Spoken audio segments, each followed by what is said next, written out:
大家好，我是老莫。发面馅饼这样做柔软好吃不吸油，凉了也一样柔软。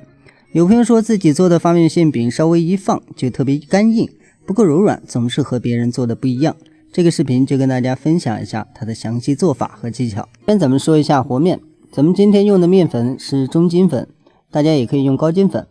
然后加入酵母，酵母的量可以稍微多一丢丢，这样面饼下锅之后它能够快速的发酵浮起。然后第二步加水，咱们1斤面粉加7两水、8两水都可以，只要大家能够把它和成团，能够揉面就 OK。大家可以看这个状态呢是比较粘手的，咱们和好之后一定要继续揉一下，揉到不那么粘手。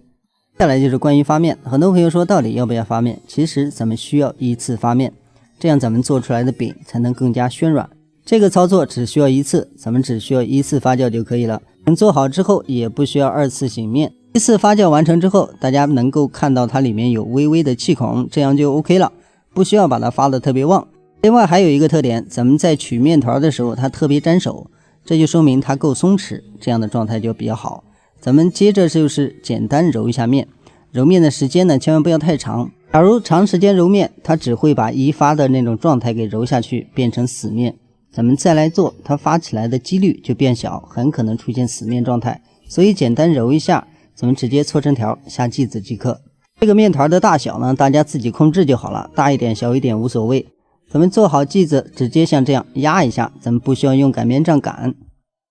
然后直接包馅就可以了。在包馅的时候，大家一定要注意，咱们这个面饼呢因为偏软，咱们在放馅的时候呢，像这样压一下是不要紧的，不要怕，只要咱们把力量控制好，在包的时候就能多放一点馅儿，咱们做出来也会更好吃。咱们放上馅料之后，像这样直接给它挤一下，挤的时候一定要注意不要留有空气，咱们把口收上。收上之后，像这样多转几圈，稍微往上捏一点，把底部给它下掉，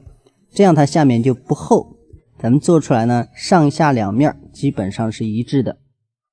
包好馅儿之后，咱们像这样压一下，尽量给它压平。接着烙制的关键是咱们电饼铛提前预热，油量一定要稍微多加一点，这样才能保证咱们做出来的颜色包括外观好看，同时咱们做出来它也会更柔软。大家可以放心，它完全不会把油吸进去，咱们加热之后它就会出来，然后咱们盖上盖，用大火焖4分钟，再次开盖就可以出锅。在烙的这个过程中，大家一定要注意，咱们开盖的次数一定不能多，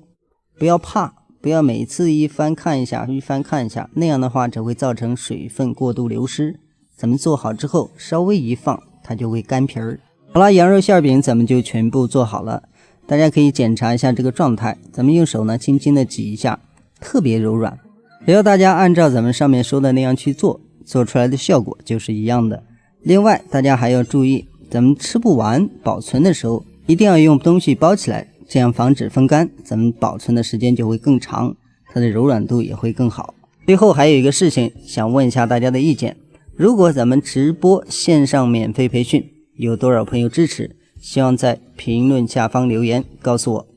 接下来是简单的配料比例，中筋面粉准备150克，高筋粉也可以，干酵母准备2克，常温水准备100克，羊肉馅准备150克。想要这个办法的话，看昨天视频。好了，咱们今天的视频就到这里，咱们下期视频再见。